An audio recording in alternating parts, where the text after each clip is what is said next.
বৃষ্টির এক সন্ধ্যা। কাশিমগঞ্জ গ্রামের দুজন মানুষ কালুর চায়ের দোকানে বসে আছে। কারোর মন যে ভালো নেই তা তাদের মুখ দেখে বুঝতে অসুবিধা হচ্ছে না।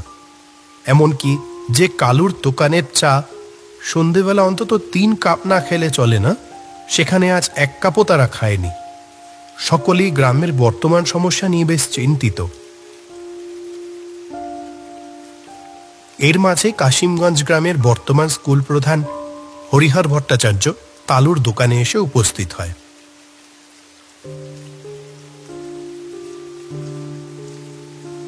এ কি জগাই, মাধব, তোমরা এমন মনমরা হয়ে বসে আছো কেন? এখানকার স্কুলে এতদিন হলো আমি এসেছি, আর তবে থেকে সন্ধ্যাবেলাতে কালুর দোকানে এসে তোমাদের হাসি মুখটাই দেখেছি, কিন্তু আজকে এমন দেখছি কেন? আসেন মাস্টার মশাই, বসেন। আপনার চা তৈরি মাস্টার মশাই। আমি জানতাম আর কিছু সময়ের মধ্যেই আপনি এসে পড়বেন। হ্যাঁ, চটপট তোমার হাতের বানানো আদা চাটা দাও তো, মাথাটা ধরেছে। আর হ্যাঁ, তোমাদের কি হয়েছে বললে না তো? এত মনমরা হয়ে বসে আছো কেন? আসলে মাস্টার মশাই, আমাদের কারোর মন ভালো নেই। কেন, কি হয়েছে? এই এত সুন্দর গ্রামের মানুষদের সাথে মিশে যে কারোর মন ভালো হয়ে যাবে, সেখানে সেই মন ভালো করা মানুষদেরই মন ভালো নেই? এ কেমন কথা? আপনি তো জানেন মাস্টার মশাই যে আমাদের গ্রামে কোনো হাসপাতাল ছিল না। কারো শরীর খারাপ হলে সেই 2 গ্রাম পেরিয়ে 10 মাইল দূর যেতে হতো। অত দূর যেতে যেতে হাসপাতাল পৌঁছানোর আগেই তো কতজন মারা গেল। আমরা তাই গ্রামের সবাই নিজেদের টাকা জমিয়ে একখান হাসপাতাল তৈরি করলাম। কিন্তু কিন্তু কিন্তু কি? আমাদের জমানো সব টাকা তো শেষ। হাসপাতাল তো তৈরি, কিন্তু বিছানা এখনো কেনা হয়নি। সেইটা নিয়ে তো যত চিন্তা। এবার যে কি হবে। আমার জমানো কিছু টাকা ছিল, কিন্তু সেই টাকা তো আমার মেয়ের বিয়েতে খরচ হয়ে গেছে। তবে হ্যাঁ, ইছাপুর গ্রামে আমার একটা পৈতৃক জমি আছে। যদি সেটাকে বিক্রি করে দিই, তাহলে যা টাকা আসবে তাতে আশা করছে হাসপাতালের বেড হয়ে যাবে। কি বলো তোমরা? এই আপনি কি বলছেন মাস্টার মশাই? আপনার বাপ ঠাকুরদার জমিটা বেচে দিবেন? আর তো 1 বছর চাকরি আছে আমার। এই গ্রামে যা আদর পাচ্ছি, ঠিক করেছে বাকি জীবনটা এখানেই কাটিয়ে দেব। কি রাখবে না? আর এমন মহান কাজে কতজনই বা সাহায্য করতে পারে? ঈশ্বর সুযোগ দিচ্ছে, তা কি ছাড়া যায়? জগাই, মাধব আর কালুর চোখে যেন জল এসে যায়। 3 জনই হাত জোড় করে ধন্যবাদ জানায়। ধুর, এ কি করছো? আচ্ছা, বলছি যে কালকেই রওনা দেব আমরা। অনেকদিন ধরে কজন আমাকে ওই বাড়িটা কেনার কথা বলছিল। দেখি যাই, এইবার কথা বলে বেচে দেব ওদের কাছে। পরের দিন সকালেই হরিহর, মাধব আর জগাই 3 জন মিলে রওনা দেয় ইছাপুর গ্রামের পথে।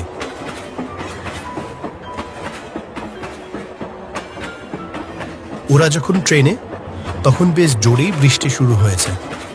আকাশ কালো মেঘে ঢেকে রয়েছে, সাথেই বেশ জোর হাওয়া বইছে। এই বৃষ্টি থামার তো নামই নেই। আমিও তো এই চিন্তাটাই করছি। চা বৃষ্টি হচ্ছে, কার মধ্যে আবার মাতলা নদী পেরিয়ে যেতে হবে। স্টেশন থেকে আপনার গ্রাম অনেকখানি দূরে? স্টেশন থেকে ভ্যানে করে নদীর ঘাটে যেতে হয়, তারপর সেখান থেকে নৌকা করে নদী পার হয়ে আমার গ্রাম। 3 জনের বিভিন্ন আলোচনার মধ্যে দিয়ে সময় গড়িয়ে চলে। অবশেষে যখন ওরা স্টেশনে এসে নামে, তখন সন্ধ্যা গড়িয়ে রাত হয়ে গেছে। নির্জন সেই স্টেশনটাতে শুধু ওরা 3 জন এসেই নামে। বৃষ্টিটা তো একটু থেমেছে, এই ফাঁকে চলো দেখি তাড়াতাড়ি নৌকার ঘাটে পৌঁছাতে পারি কিনা। ওরা আর সময় নষ্ট না করে স্টেশনের বাইরে বেরিয়ে আসে ভ্যানের আশাতে। আশেপাশে কোনো মানুষের দেখা মিলছে না। বৃষ্টি হবার দরুন রাতের অন্ধকারের গাঢ়তা যেন অন্য দিনের থেকে একটু বেশি। ঘন কালো অন্ধকার চারপাশটাকে ঘিরে যেন একটা মায়াবী পরিবেশ সৃষ্টি করেছে। স্টেশন লাগোয়া বটগাছের তলায় এসে দাঁড়ায় ওরা। এইখানেই ভ্যানগুলি থাকে, আজকে একটাও নেই। আর বৃষ্টির রাতে কার আশাতেই বা বসে থাকবে? শেষ ট্রেনে এই বৃষ্টির রাতে গ্রামে যে কেউ আসতে পারে তার আশা কেউ করেনি। তাহলে এখন উপায়? পায়ে হেঁটেই চলো, আর তো কোনো উপায় দেখছি না। আকাশ কিন্তু খুব একটা ভালো ঠেকছে না, কেমন একটা দম বন্ধ করা পরিবেশ। জোরে ঝড় আসার আগে যেমন হয়। তিনজনে অন্ধকারের মধ্যে দিয়ে এগোতে শুরু করে। কিছুটাই এগিয়েছিল, এমন সময় অন্ধকারের ভিতর থেকে একটা ভ্যানের আওয়াজ ভেসে আসে। ওই তো কোনো ভ্যান আসছে মনে হচ্ছে। দাঁড়াও, এখানেই দাঁড়াও। দূরে কাঁচা রাস্তার আলো আধারি ভেদ করে কয়েক মুহূর্তের মধ্যে ওদের তিনজনের সামনে এসে উপস্থিত হলো ভ্যানটি। হরিহর আলো আধারির মধ্যে আগত মানুষটিকে দেখেই চিনতে পারে। আরে বলাইদা যে, কতদিন পর তোমার সাথে দেখা হলো। আগত লোকটিও কিছু সময় হরিহরকে দেখে বলে, বাবা, হরিহর দেখছি যে, কেমন আছো? তা বাড়িতে যাবে বুঝি? হ্যাঁ বলাইদা, ভালোই আছি। বলাইদা, এই দুজন হলো আমি এখন যে গ্রামে স্কুলের শিক্ষক সেখানকার বাসিন্দা জগাই আর মাধব। আমরা সবাই মিলে আমার বাড়িতেই যাচ্ছি। বলাইদা, তুমি যদি নৌকার ঘাটে পৌঁছে দিতে তো রাতের শেষ নৌকাটা পেয়ে যেতাম। ভ্যান চালক বলাই ক্ষীণ স্বরে বলে, এই বৃষ্টির রাতে কি আর নৌকা পাবে? আচ্ছা চলো দেখি, উঠে বসো। জগাই, মাধব, উঠে পড়ো, এইটাই শেষ সুযোগ। এখন বলাইদার ভ্যান ছেড়ে দিলে সারা রাত দাঁড়িয়ে দাঁড়িয়ে এখানে বৃষ্টিতে ভিজতে হবে। চলো চলো। এরপর আর সময় নষ্ট না করে তিনজন উঠে পড়ে বলাইয়ের ভ্যানে। অন্ধকারের মধ্যে দিয়েই ভ্যান চলতে শুরু করে।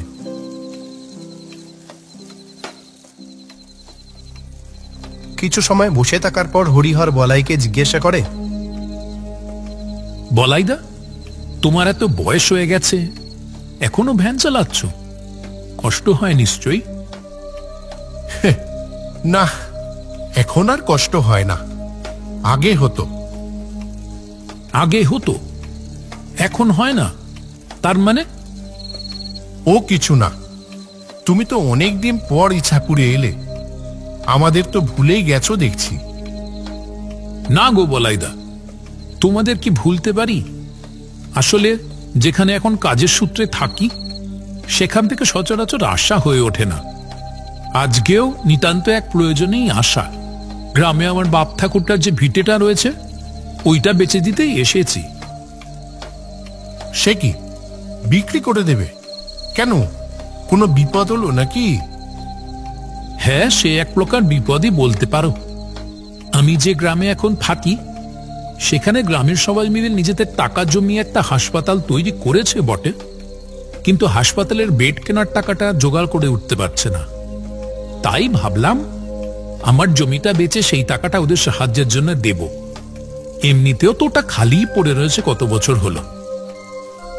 বাহ, খুব ভালো হরিহর, সত্যি তুমি ইছাপুর গ্রামের গর্ব। কি যে বলো বলাইদা, এই যে এরা জগাই, মাধব, এরাই বা কম যায় কিসে? কথা বলতে বলতেই বলাই তার ভ্যান নিয়ে নদীর ঘাটে এসে উপস্থিত হলো। নদীর দিকে তাকিয়ে তিনজন দেখে নদীর জল থই থই করছে। বছরের বেশিরভাগ সময় শান্ত থাকা নদীর রূপ আজকে একদম অন্যরকম। নদীর ঘাটে বাঁধা কটা নৌকা, কিন্তু কোনো মাঝির দেখা নেই। যেমনটা ভেবেছিলাম ঠিক তাই, একটা মাঝিরও দেখা নেই। একেই এত রাত হয়ে গেছে, তার মধ্যে আবার বৃষ্টিও হয়েছে, তারা কি এখন আর থাকে? এ তো বড় বিপদে পড়া গেল। আজ রাতটা বাইরের বৃষ্টিতে ভিজেই কাটাতে হবে মনে হচ্ছে। তাহলে এখন কি হবে? আকাশের অবস্থাটা দেখেছেন মাস্টার মশাই? আবার বৃষ্টি আসবে মনে হচ্ছে এক্ষুনি। আকাশের বুকে তখন কালো মেঘ ধীরে ধীরে নিজেদের জায়গা দখল করে নিচ্ছে। নদীর দিক থেকে ভেসে আসছে মৃদু ঠান্ডা হাওয়া। বলাই তখনও তার ভ্যান নিয়ে সেখানেই দাঁড়িয়ে। কিছু সময় তিনজনের কথা বলা দেখে সে বলে ওঠে, তোমরা যদি কিছু মনে না করো একটা কথা বলবো। ছি ছি বলাইদা, তুমি এমন করে বলছো কেন? বলো না, কি বলবে? আর কিছু সময়ের মধ্যেই হয়তো জোরে বৃষ্টি শুরু হবে, আর এখন তো কোনো মাঝিও নেই ঘাটে যে নৌকা করে গিয়ে নিজের বাড়িতে ফিরতে পারবে। তার চেয়ে বরং এক কাজ করো, ওই দেখো সামনেই আমার বাড়ি, তোমরা সবাই চলো, আজকের রাতটা বরং ওখানেই কাটাবে। হ্যাঁ, ঠিক বলেছ তো। নদী পার হওয়ার সময় কতবার তোমার ভ্যানে করে স্টেশনে গেছি তোমাকে বাড়ি থেকে ডেকে। কি বলো জগাই, মাধব? আর তো কোনো উপায় নেই, আজকে রাতটা বরং বলাইদার বাড়িতেই আশ্রয় নি। বলাইতা এসে যে আজকে আমাদের কত বড় উপকার করলে, আর কি বলি। মাধব ঠিকই বলেছে, চলো আমরা বলাইদার বাড়িতেই যাই, না হলে এই বৃষ্টির রাতে বিপদে পড়তে হবে। বলাই আর ওরা তিনজন নদীর কাছেই বলাইয়ের বাড়ির দিকে রওনা দেয়।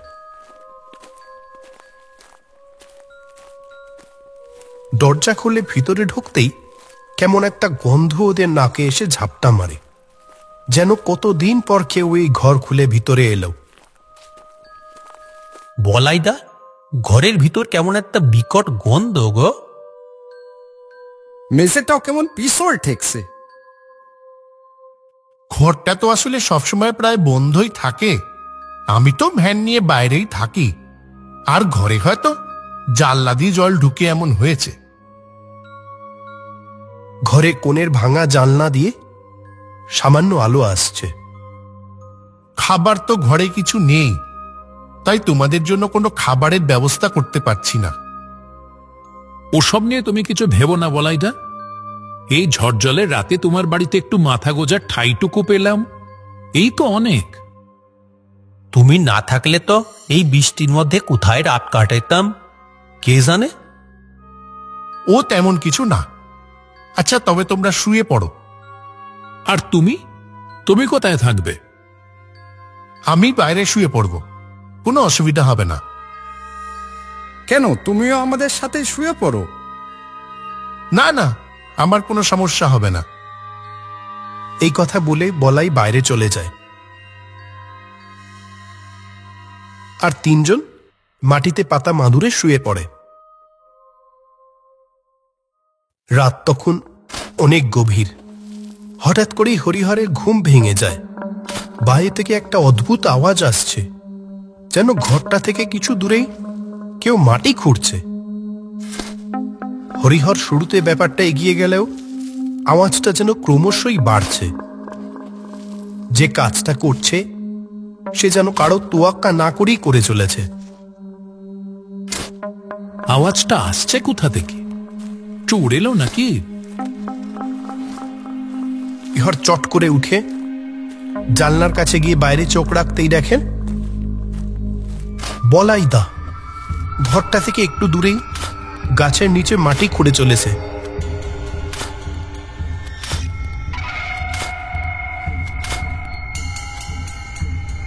মাধব, জগাই, চটপট ঘুম থেকে ওঠো, আমার এখানে ঠিক ভালো লাগছে না। হরিহরের ডাকে মাধব আর জগাই ধর্মর করে ঘুম থেকে উঠে বসে।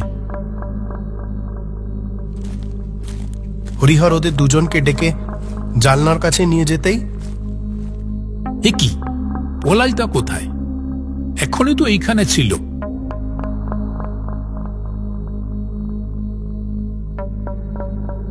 আপনি ঠিক দেখেছিলেন মাস্টার মশাই? একদম ঠিক দেখেছি, চলো তো বাইরে যাই। ওরা তিনজনে এগিয়ে চলল ঘরের পিছনের গাছটার দিকে। ওই দেখ, গাছটার নিচে মাটিতে কিছু একটা রয়েছে বলে মনে হচ্ছে না?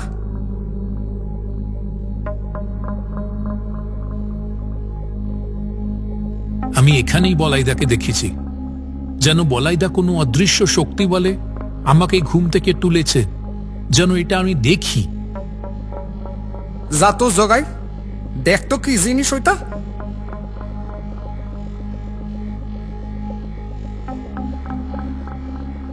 মাটিটা হাত দিয়ে অল্প সরাতেই জগাই দেখতে পায় একটা পয়সা ভরা কলসি। এর মধ্যে তো অনেক টাকা। কিন্তু এত টাকা কার? বলাইদাই বা কোথায় গেল? ঠিক আছে, অন্যের টাকা ধরার দরকার নেই। ওই কলসিটা যেখানে ছিল সেখানেই রেখে দাও, আর ওটার উপরে মাটি চাপা দিয়ে দাও। ঠিক এমন সময় বড় গাছটা যেন নড়ে ওঠে। তিনজনই উপরে তাকিয়ে চমকে উঠে দেখে লম্বা পা ঝুলিয়ে বসে আছে একজন। কি ভয়ানক তার চেহারা!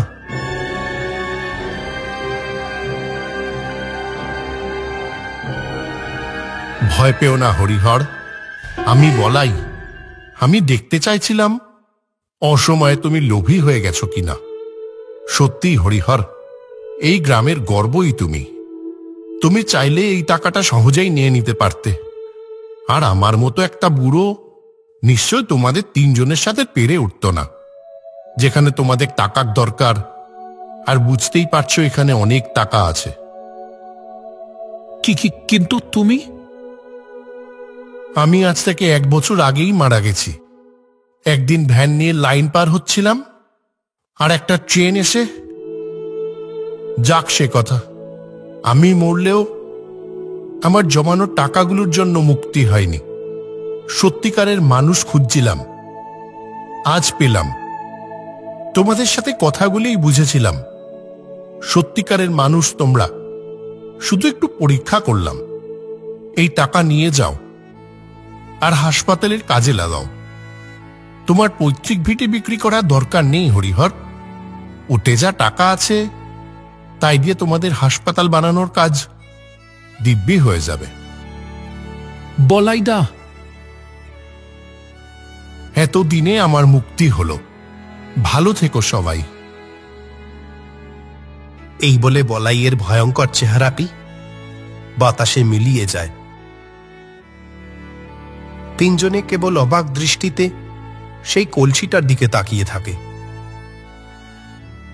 ভুতুরে বাড়িতে বৃষ্টি রাতের স্মৃতি তিনজনের মনে অমলিন হয়ে থেকে যায়।